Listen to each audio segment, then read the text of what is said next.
कि अपने वतन पर सदियों तक है रही हुकूमत गैरों की, लेकिन कुछ चेहरों पर अब तक धूल है उनके पैरों। जिन लोगों के दिल में यह ख्वाब है कि वो भारत को झुका लेंगे, तो मैं उनसे कहना चाहता हूं, सर, जो विदेश में जाकर यहां विचार करते हैं, जो कहते हैं डिफेंडर्स ऑफ डेमोक्रेसी, यहां क्यों नहीं कर रहे हैं? सर, डिफेंडर्स ऑफ डेमोक्रेसी जिनको कहते थे, वो प्रधानमंत्री जी की तारीफ कर रहे हैं। पूछना चाहता हूं कि ये जान के हो रहा है या अनजाने में? अगर अनजाने में हो रहा है तो ईमानदारी से आइए और खुलकर चर्चा करिए। यदि जान के हो रहा है तो मैं अनुरोध करना चाहूंगा कि इसके ऊपर गहन कि विदेश की बहुत सी ऐसी गतिविधियां हैं जो भारत की व्यवस्था के आर्थिक पक्ष, भारत की व्यवस्था के नैतिक पक्ष, सामाजिक पक्ष पर आक्रमण कर रही हैं। सभापति महोदय, मैं एक अत्यंत गंभीर, महत्वपूर्ण और चिंताजनक विषय पर सदन का ध्यान आकृष्ट करना चाहूंगा।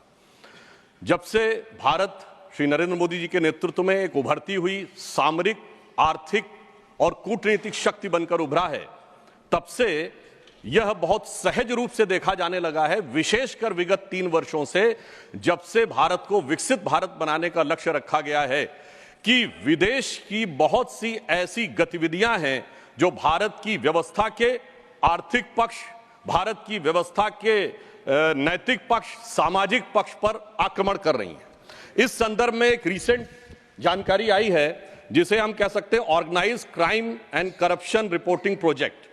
A French publication has recently published its own report based on its investigation on the Sarajevo-based OCCRP, Organized Crime Corruption Reporting Project. This new report of the media report has claimed. You will lay the report on the table of the House. जी। Go ahead.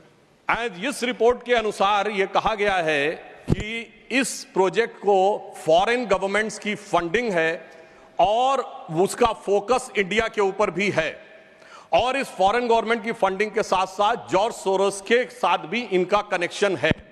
अब ये केवल हम एक report के आधार पर नहीं कह रहे हैं सभापति महोदय, मैं सदन का ध्यान आकृष्ट करना चाहूंगा कि विगत 3 वर्षों से ये क्या एक संयोग है कि जिस समय भारत की संसद का सत्र चलता है, मैं सिर्फ एक संयोग बता रहा हूं, भारतीय फार्मर्स के बारे में रिपोर्ट आती है 3 फरवरी 2021, बजट सत्र है 29 जनवरी 2021। पेगासस रिपोर्ट आती है 18 जुलाई 2021, मानसून सत्र है 19 जुलाई 2021। उसके बाद 31 जनवरी 2023 से भारत की संसद का बजट सत्र शुरू होता है और 24 जनवरी 2023 को हिंडनबर्ग रिपोर्ट आती है। जनवरी 2023 में भारत की संसद का सत्र शुरू होता है और 17 जनवरी 2023 को बीबीसी की डॉक्यूमेंट्री आती है, इंडिया द मोदी क्वेश्चन। और गंभीर महत्वपूर्ण बात है, 20 जुलाई 2023 को भारत की संसद का सत्र शुरू होता है और मणिपुर वायलेंस का वीडियो 19 जुलाई 2023, ठीक एक दिन पहले जारी होता है। पूरे सीक्वेंस में अगर हम चलें तो महोदय मैं याद दिलाना चाहूंगा कि 10 मई 2024 को कोविड वैक्सीन के बारे में एक रिपोर्ट छपती है, जिस समय भारत का चुनाव प्रचार अपने पूर्ण उसके ऊपर था। फिर अभी वर्तमान सत्र हम बताना चाहते हैं कि मानसून सत्र 22 जुलाई से 9 अगस्त के बीच में शुरू होता है और 10 अगस्त को हिंडनबर्ग की रिपोर्ट आती है। वर्तमान सत्र 25 नवंबर से प्रारंभ होता है और 20 नवंबर को अमेरिकन कोर्ट के एक अटॉर्नी की रिपोर्ट आती है एक बिजनेस हाउस के संदर्भ में। मैं सिर्फ देश के सामने बात रखना चाहता हूं।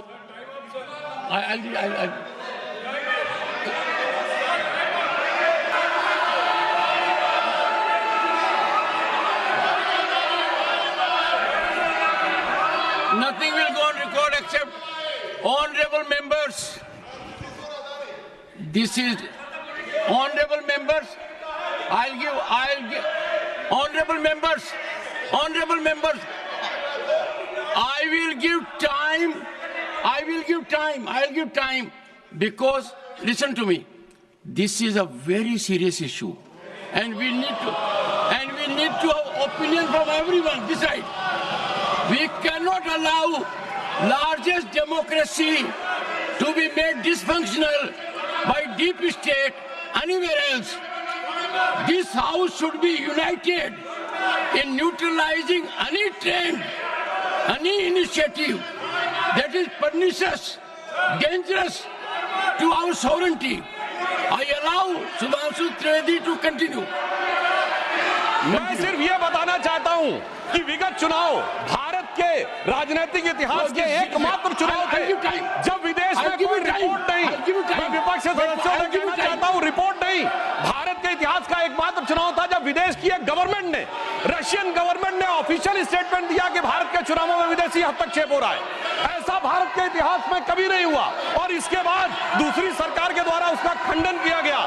महोदय, मैं अपने विपक्ष के साथियों से पूछना चाहता हूं कि ये जान के हो रहा है या अनजाने में? अगर अनजाने में हो रहा है तो ईमानदारी से आइए और खुलकर चर्चा करिए। यदि जान के हो रहा है तो मैं अनुरोध करना चाहूंगा कि इसके ऊपर गहन जांच होनी चाहिए, क्योंकि निरंतर मैंने, सभापति महोदय, मैंने कोई घटना कोट नहीं की है, मैंने केवल एक रिपोर्ट कोट नहीं की है, मैंने 3 वर्षों का सीक्वेंस दिया है और जो सदन में बैठा हुआ हर व्यक्ति इसके साथ, अपने साथ बिल्कुल साफ साफ उसे देख सकता है। और मगर मैं यह भी कहना चाहता हूं सभापति महोदय कि जिन लोगों के दिल में यह ख्वाब है, यह बड़ी एक सहज स्वाभाविक सी बात है, जिन लोगों के दिल में यह ख्वाब है कि वो भारत को झुका लेंगे, तो मैं उनसे कहना चाहता हूं कि हम श्री नरेंद्र मोदी जी के नेतृत्व में जिस प्रकार से आगे बढ़ रहे हैं, ये मत सोचें कि विदेश से किसी चीज का आज प्रभाव पड़ने वाला। आज भारत अपने स्वाभिमान के साथ आगे बढ़ रहा है। मैं उन लोगों के लिए कहना चाहूंगा, सर, जो विदेश में जाकर यह विचार करते हैं, जो कहते हैं डिफेंडर्स ऑफ डेमोक्रेसी यहां क्यों नहीं कर रहे हैं? सर, डिफेंडर्स ऑफ डेमोक्रेसी जिनको कहते थे वो प्रधानमंत्री जी की तारीफ कर रहे हैं। इसलिए मैं कहना चाहूंगा, विदेश का लाभ लेकर, विदेश की छांव लेकर जो भारत में हो रहा है, उनके लिए एक पंक्ति कहना चाहूंगा कि अपने वतन पर सदियों तक है रही हुकूमत गैरों की, लेकिन कुछ चेहरों पर अब तक धूल है उनके पैरों की। इसलिए मैं सभापति जी, मिस्टर डेरेक ओब्रियन,